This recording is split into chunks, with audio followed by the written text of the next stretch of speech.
반갑습니다. 성도 여러분, 한가람 아침 묵상에 오신 여러분들 환영합니다. 오늘은 신명기 29장 14절에서 29절까지 말씀 살펴보겠습니다. 내가 이 언약과 맹세를 너희에게만 세우는 것이 아니라 오늘 우리 하나님 여호와 앞에서 우리와 함께 여기 서 있는 자와 오늘 우리와 함께 여기 있지 아니한 자에게까지이니 우리가 애굽 땅에서 살았던 것과 너희가 여러 나라를 통과한 것을 너희가 알며 너희가 또 그들 중에 있는 가증한 것과 목석과 은금의 우상을 보았느니라.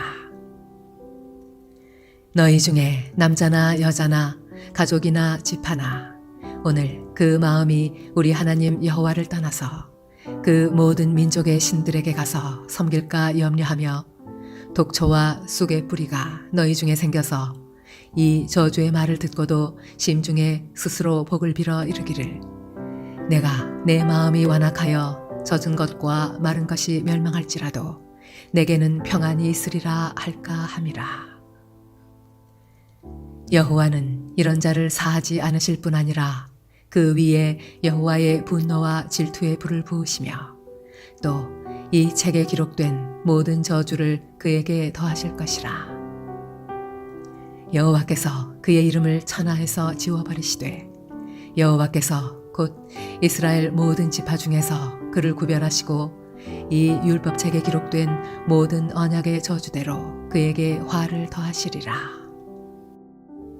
너희 뒤에 일어나는 너희의 자손과 멀리서 오는 객이 그 땅의 재앙과 여호와께서 그 땅에 유행시키시는 질병을 보며 그 온 땅이 유황이 되며 소금이 되며 또 불에 타서 심지도 못하며 결실함도 없으며 거기에는 아무 풀도 나지 아니함이 옛적에 여호와께서 진노와 격분으로 멸하신 소돔과 고모라와 아드마와 스보임의 무너짐과 같음을 보고 물을 것이요 여러 나라 사람들도 묻기를 여호와께서 어찌하여 이 땅에 이같이 행하셨느냐 이같이 크고 맹렬하게 노하심은 무슨 뜻이냐 하면 그때 사람들이 대답하기를 그 무리가 자기 조상의 하나님 여호와께서 그들의 조상을 애굽에서 인도하여 내실 때에 더불어 세우신 언약을 버리고 가서 자기들이 알지도 못하고 여호와께서 그들에게 주시지도 아니한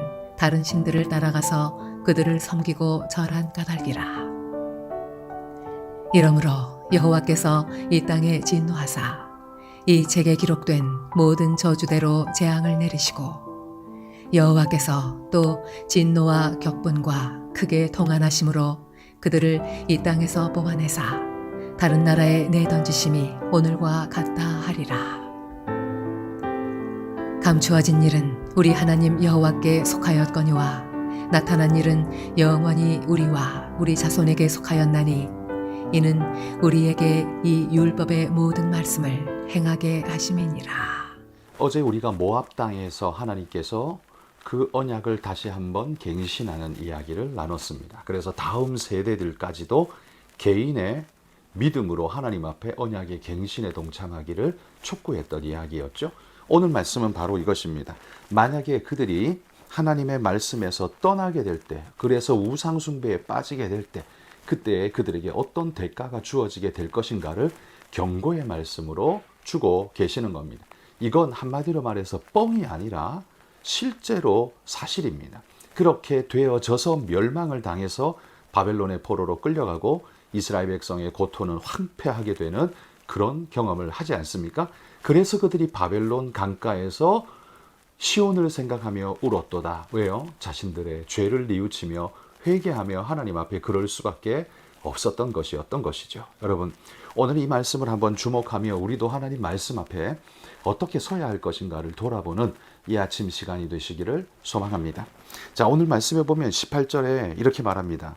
너희 중에 남자나 여자가 가족이나 집하나 오늘 그 마음이 우리 하나님 여호와를 떠나서 그 모든 민족의 신들에게 가서 섬길까 염려하며 독초와 쑥의 뿌리가 너희 중에 생겨서 이 저주의 말을 듣고도 심중에 스스로 복을 빌어 이르기를 내가 내 마음이 완악하여 젖은 것과 마른 것이 멸망할지라도 내게는 평안이 있으리라 할까 함이라. 이게 무슨 말이겠습니까? 그들 마음이 여호와를 떠나게 될 때에 어떤 일이 일어나게 되는가를 지금 말해주고 있는 겁니다. 그들이 여호와를 떠나서 다른 신을 돌아보게 되고 또 저주의 말씀을 경히 여기며 그렇게 그거 다 거짓말이야, 뻥이야 그러면서 경히 여기고 또 자기 삶에 평안이 있으리라 막연한 기대 속에서 자신을 두둔하며 이렇게 살아가는 모습, 이것이 긍정의 힘이 아니라 사실 이건 어리석은 선택이라고 불러야 하는 겁니다. 무엇이든 좋게만 보는 것을 긍정의 힘이라고 말할 수 없죠. 죄와 악, 멸망과 파괴가 바로 목전에 이르렀는데도 불구하고 여러분 전쟁은 없다, 괜찮다, 평안하다라고 부르는 건 그 긍정의 힘이 아니라 긍정의 저주가 될 수도 있지 않습니까? 눈앞에 펼쳐지고 있는 이 상황을 정확하게 분별할 줄 아는 것이야말로 우리에게 우선적으로 요구되어지는 덕목 아니겠습니까? 그래서 여러분 오늘 본문을 보면서 우리는 여호와를 떠날 때에 어떤 일이 벌어지는가 하나님의 경고 말씀을 깊이 새겨들어야 합니다. 먼저 20절에 보십시오. 경고의 말씀이 20절에 이렇게 나옵니다. 여호와는 이런 자를 사하지 않으신다 라고 말합니다. 용서하지 않는다는 거죠. 하나님을 떠나 우상 숭배하고 죄의 길로 가는 그들을 하나님은 결단코 용서하지 않으신다고 말합니다. 여러분 하나님이 용서하지 않으시면 어디로 피할 수 있습니까? 하나님의 시선에서 어디로 도망갈 수 있으며 하나님의 영향력에서부터 어디까지 도망갈 수 있습니까? 우리는 결코 그럴 수 없는 존재이죠. 그러니 여러분 하나님이 사하시지 않는다는 이 말씀이 얼마나 두려운 말씀인가를 알아야 합니다. 또한 그 위에 여호와의 분노와 질투의 불을 부으시며 하나님의 분노의 불과 질투의 불을 쏟아 붓는다면 그 불의 고통은 마치 소돔성에 떨어졌던 유황불과도 같은 여러분 그런 고통 아니겠습니까? 이런 놀라운 은혜, 이 놀라운 그 저주, 이 심판, 이것이 여러분 그에게는 혹독한 고통과 아픔이 될 수밖에 없죠. 이것을 지금 경고하고 있는 겁니다. 이런 걸 경히 여기면서 아무렇지 않아, 그런 건 뻥이야 라고 한다고 해서 없어지는 게 아니죠. 왜? 이건 하나님이 경고하고 있는 말씀이니까요. 뿐만 아니라 또 이렇게 말합니다. 이 책에 기록된 모든 저주를 그에게도 하실 것이요. 이 율법책에 기록된 모든 저주가 다 그에게 쏟아 부어진다고 합니다. 이 책에 어떤 게 있습니까? 우리 앞장 28장에 들어가도 복을 받고 나가도 복을 받고, 그런데 뒷부분에는 들어가도 화를 받고 나가도 저주받는 이런 일들에 대한 이야기가 나왔죠. 거기 나오는 모든 저주가 집을 짓고도 들어가 살지 못하고 포도원을 가꾸어 놓고 그 천물도 맛도 못 보고 약혼을 해놓고 그 여인을 아내로 취하지도 못하고 이런 모든 고통과 아픔의 재앙이 그에게 주어지게 될 거라고 이야기를 했던 것이죠. 성경에 기록된 모든 저주는 인생의 모든 아픔과 고통의 것을 총망라해 놓은 것이죠. 그걸 당하게 될 거라는 겁니다. 근데 이뿐만이 아닙니다. 여호와께서 그의 이름을 천하에서 지워버린다 라고 말합니다.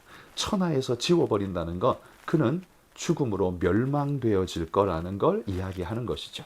여러분, 우리는 이 땅에서 죽어서 없어지는 이 멸망을 가장 두려워하지만 사실 그보다 더 무서운 게 있죠. 여호와의 생명책에 기록되지 못하고 지워지는 것, 이게 가장 두렵고 무서운 겁니다. 그런데 그걸 경히 여기고 함부로 하면 이 땅에서만 고통하는 게 아니라 사후에, 이후에도 우리는 영원한 지옥불에 떨어지는 고통과 아픔을 여러분 그건 피할 길이 없게 될 것입니다. 여호와를 떠나는 일이 얼마나 크고 중한 일인가, 무거운 일인가, 이 얼마나 고통스러운 일인가를 알아야 합니다. 그래서 오늘 이 대가가 얼마나 큰지를 말해줍니다. 더불어서 이렇게 말하죠. 23절에 보면 그 온 땅이 유황이 되고 소금이 된다라고 말합니다. 그 온 땅이 유황이 되면 그 유황가스에서 여러분 살아날 수 있습니까? 거기에 식물을 심으면 자라날 수 있습니까? 아무것도 없죠. 소금, 땅이 소금이면 거기에 무슨 생명체가 살아날 수 있습니까? 그러니까 거기는 완벽한 죽음밖에는 없는 곳이 되는 거죠. 하나님을 떠나면 너희의 땅이 그렇게 될 것이다 라는 거예요. 여러분, 이스라엘 백성이 하나님을 떠났을 때 그 유다 백성이 바벨론 포로로 끌려가는 것뿐만 아니라 예루살렘이 어떻게 됐습니까? 유다와 예루살렘이 황폐하게 되어서 짐승들이 뛰어다니는 황량한 땅이 되어버리고 맞지 않습니까? 그래서 그 바벨론 포로에서 돌아오려 할 때 느헤미야가 그 땅을 보면서 얼마나 안타까웠습니까? 그 황량함이 그에게 주어질 거라는 거죠. 여러분 기억하십시다. 오늘 우리가 하나님을 떠나면 편하게 사는 게 아닙니다. 손해 안 보는 게 아닙니다. 그리고 내 마음대로 편하게 살 수 있는 게 아닙니다. 오히려 더 혹독한 고통과 아픔과 죄가 우리를 뒤덮게 될 거라는 이 두려운 말씀을 마음에 새기고 겸손함으로 주님 앞에 살아가시는 여러분들이 되시기를 주의 이름으로 축복합니다. 오늘은 우리 볼리비아의 최성일 이현아 선교사님 여러분 위해서 기도해 주시면 감사하겠습니다. 기도합니다.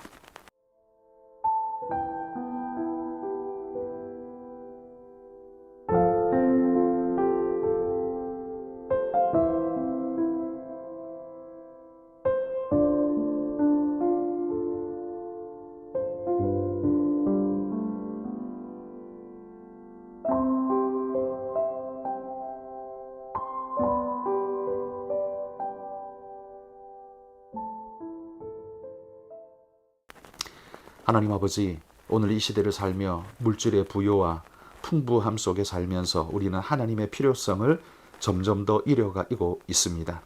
하나님이 없어도 되고 오히려 있는 것이 불편해져 버린 오늘 이 시대 사람들은 하나님이 없다 말하기를 즐거워합니다. 주님, 우리 그리스도인들이 그 말에 속아서 하나님을 부정하고 신앙에서 떠나는 일들이 없도록 하나님 우리를 붙잡아 주옵소서.